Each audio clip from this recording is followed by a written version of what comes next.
মাই god, Canada global লিগের সৌম্য সরকারের এক এমন ব্যাটিং যা থেকে রীতিমতো অবাক গোটা বিশ্ব। দর্শক, বিস্তারিত জানতে ভিডিওটি না টেনে শুরু থেকে শেষ পর্যন্ত দেখুন। আজ গ্লোবাল লিগে প্রথম ম্যাচে সুযোগ পেয়ে ভয়ঙ্কর রূপে 4 ছক্কার বন্যা বসিয়ে করলেন রেকর্ড সৌম্য সরকার।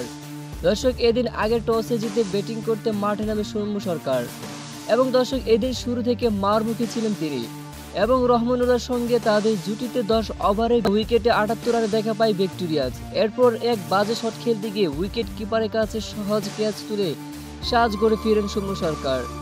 তবে দর্শক, সাজঘরে ফেরার আগে সৌম্য সরকারের ব্যাট থেকে 51 রানের এক অনবদ্য ইনিংস দেখা গিয়েছে।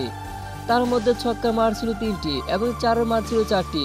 তো দর্শক, কানাডা গ্লোবাল লিগের সৌম্য সরকারের এমন বিধ্বংসী ব্যাটিং আপনাদের কাছে কেমন লেগেছে তা অবশ্যই জানিয়ে দিন আমাদের ভিডিওর কমেন্ট বক্সে।